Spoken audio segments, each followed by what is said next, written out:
Okay, let's get this out of the way first. This is not a woman. This is also not a woman. This is not a woman either, even if I may agree with some of his political views. Still doesn't mean I'm going to call him a woman. This is certainly not a woman. Doesn't even come close to passing as one.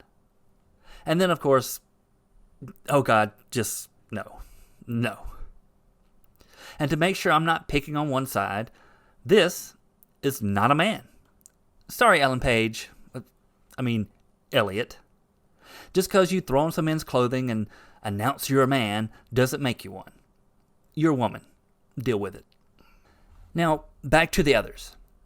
These are not women. These are men. Doesn't matter how much clothing and makeup they put on. Doesn't matter how much hormones they pump into their bodies. Doesn't matter how much surgery they may have. If they've had any at all, I don't know personally. They were born men and they will always be men. They are not transgendered. They can't be transgendered by definition of what the word means, to transition from one gender to another. That's not possible. Transgenders do not exist. Now, of course, the leftists and the LGBT crazies will say, well, that's biology. You're talking about male and female. That's sex, not gender. Men and women are just social constructs that society has created. Blah, blah, blah. Yeah, I've heard your tired arguments. I hate to break it to you, but sex and gender are for the most part synonyms. It wasn't until leftists with their pseudo-intellectual nonsense stemming back to people like Judith Butler who tried to separate the two into being different things. And while I will say there are social norms that are created by society to some extent to reflect the roles of men and women, these don't make it to where men can become women through treatment and surgery, because those roles are inherently tied to the biological fact of male and female. You can't separate the two. So, presenting as the opposite gender doesn't make you that gender. If I took a rose, pulled off all its petals, and stapled tulip petals onto the stem, I don't suddenly have a tulip. So, sorry guys, you're men and men you shall be, no matter what you do to yourselves. That includes mutilating your bodies in a grotesque manner in order to have a fictitious woman's vagina. Not to say that any of these men have done that, I wouldn't know. And again, not to just pick on one side, women doing this to themselves to have a fictitious penis is just as grotesque, let alone cutting your breast off. Now, all of this isn't to say that I would ban any of this. I think it's horrible, personally, and I would definitely argue that you not do this to yourself. But if an adult wants to do this type of stuff to themselves, it's your life. Just don't expect me to treat you as the opposite gender. You're not. But the left has become so obsessed with this stuff that they'll go to absurd lengths to create the belief that men and women are just interchangeable. Even going so far as to state that biological sex isn't real. Basically, it's not correct that there is such a thing as biological sex. And I'm a historian of medicine. I can unpack that for you at great length if you want, but in the interest of time, I won't. So that's a very popular misconception. They'll create sob stories about how we as a society are enacting an injustice on people by assigning them a specific gender at birth. As a Slate article back in 2014 called it, infant gender assignment. Asserting that these evil doctors simply look between a child's legs and declare that the child's gender is based off a cursory assessment of their genitals. Because, yes, that's the easiest factor to determine someone's gender. It's how we determine every mammal on the planet. If I'm looking to adopt a boy dog, guess what? I'm going to look to see if the dog has a penis or not. I don't go around trying to figure out which dog identifies as a boy. I mean, when you strip away all the societal factors like clothing, makeup, and even behavior, leaving just a man and a woman there are distinct differences just on the surface level alone. Not counting things like size, physical strength, to other straight biological factors. I mean, look at this picture right here. It's supposed to be two women here, except one is really a man. I imagine you can guess which one is which just by looking at the two of them. Obviously, this isn't indicative of every situation, but I would argue it's the vast majority of them. You're gonna give me my fucking money back. Excuse me, sir. There's a young man in here. Excuse me, it's ma'am. It is ma'am. I can call the police if you'd like me to. You need to settle down. You need to settle down and mind your business, okay? Both of you guys? Ma'am, once again, ma'am. I said both of you. No, you said sir. Once again, it's ma'am.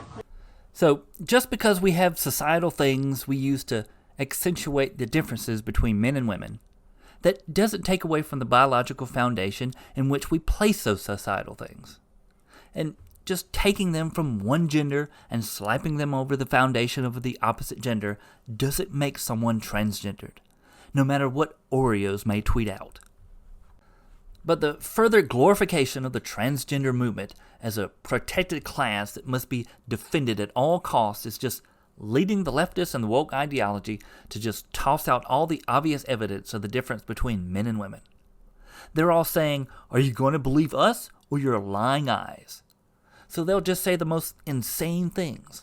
When a child is born, they are identified and observed in a particular sex, aren't they? A child is born without sex, and the child is formed without sex in the beginning, but anyway. A child is born without sex. Are you serious? This is where we're at now in the clown world. That human beings are just a blank slate when they're born. And we're just arbitrarily assigning them a gender at birth with infant gender assignment. And because of this now grave injustice going on, as far as the leftists and now Democrats are concerned, so-called transgenders are the most oppressed class, and there's a civil rights issue that must be addressed in order to grant these poor, marginalized people the rights they deserve. And what are they being denied? The simplest answer is the acknowledgement that they are the gender they claim to be, which anyone with two eyes can see isn't true. They aren't the gender they claim to be because transgenders do not exist. So Democrats have to force people to acknowledge them as if they are. One of the ways they're trying to do this is redefining sex to mean gender identity. With the Supreme Court's ruling on the 1964 Civil Rights Law in regards to sexual discrimination, this is pretty much the case now. By redefining sex to add gender identity, the groundwork has been laid to punish people by law for not affirming someone's gender identity. With that comes the most obvious example of this, not referring to someone with their preferred pronouns.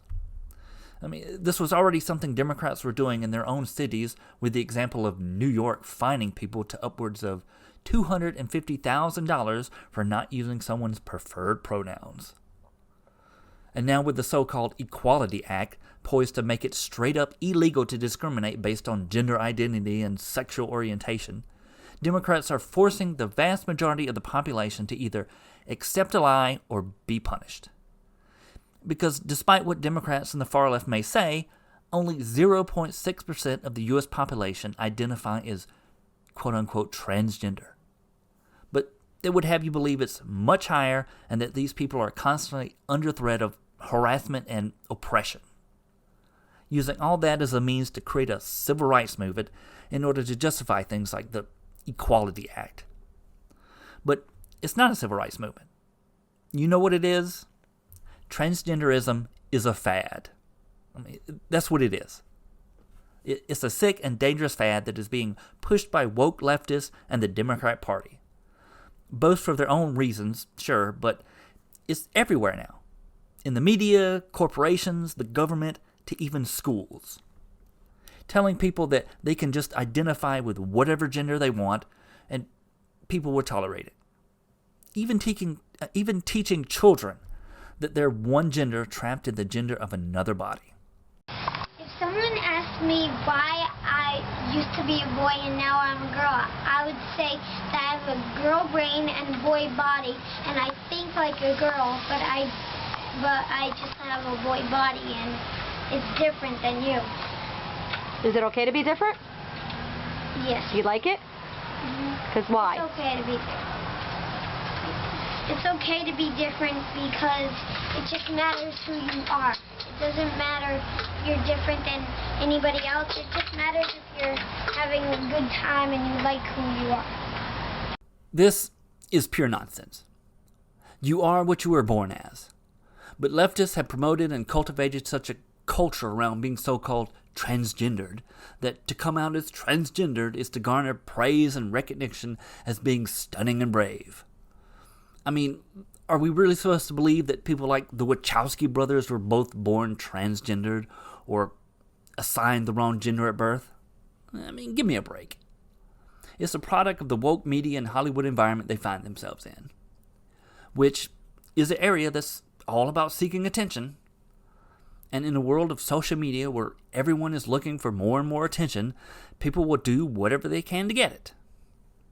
Which is why we're seeing more and more teens and young adults, become transgendered because they're constantly being bombarded with this stuff. I mean, it's become a fad for the attention it gives.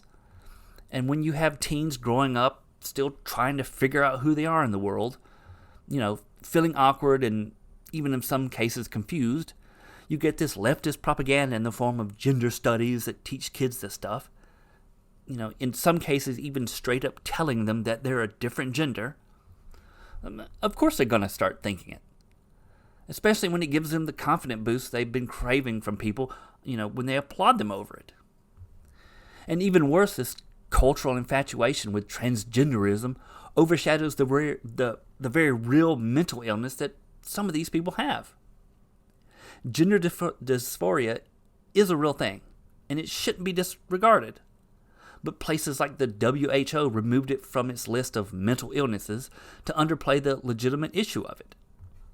That these people do have a problem that needs to be addressed. But playing into their delusion isn't a solution. Pumping yourself with hormones isn't the solution. And pumping young kids with hormone blockers sure as hell isn't the solution either. Neither is mutilating your body. Transgenderism is a fad that's being used by leftists and the Democrat Party all to forward a narrative of oppression that keeps their abolition and liberation politics moving forward. One day this fad won't be useful to the movement anymore, and the men and women that bought into it would just get left behind and forgotten. Look at the gays. They don't get all that much attention anymore. Why do you think Ellen Page dropped being a lesbian to come out as transgender?